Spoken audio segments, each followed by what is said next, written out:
আমার জীবনে আমি বাপের কাছে মায়ের খাইছি জীবনে একবার, সেই মায়ের কখন যখন আমি হেফজোনাতে বের হয়ে আসছি কিতাবখানায় ভর্তি হয়েছি, তখন আমাকে এমন মারা মেরেছে, আমি জীবনে এরকম মায়ের খাই নাই। কেন মেরেছে? একটাই কারণ, এই মোবাইল ফোন।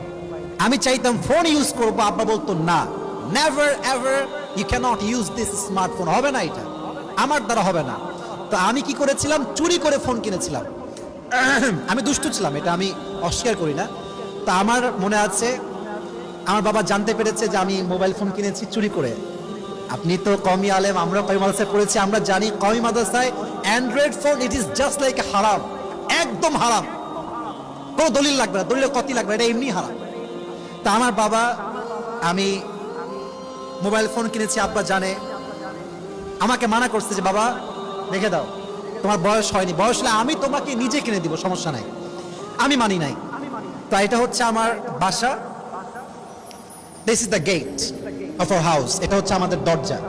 তা আমি এখানে চুপ করে বসে আছি রেগে, বাসায় ঢুকবো না, আমাকে ফোন ইউজ করতে দেওয়াই লাগবে।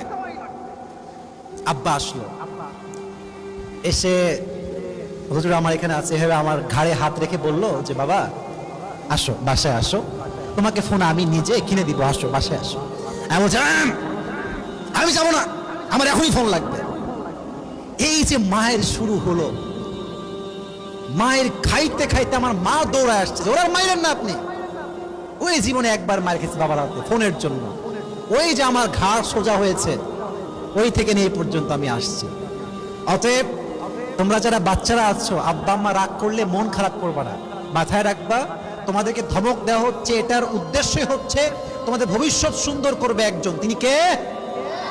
বাসায় গিয়ে অ্যান্ড্রয়েড ফোনে হাত দিবা না, স্মার্টফোনে হাত দিবা না, কখনো মোবাইল ফোনে গেমস খেলা, বাজে ভিডিও দেখা, গান দেখা, মুভি দেখা, কোনো সিনেমা দেখা যাবে না। বাচ্চারা সবাই রাজি আছো তো ইনশাআল্লাহ? আরে এত আসতে কেন রে বাবা, জোরে কও তো ইনশাআল্লাহ।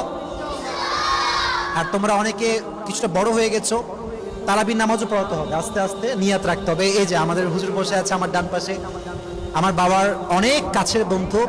হুজুরের কাছে আমি, it has been maybe 7 years, 7 বছর আগের কথা, আমি নিজে ইন্টারভিউ দিয়েছি হুজুরের কাছে।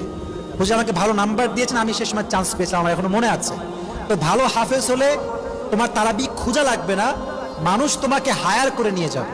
এটা আমাদের ভুল ধারণা আছে, ভাই তারাবির নামাজ দেন না, পড়াই না, দেন না, হবে না এমনি।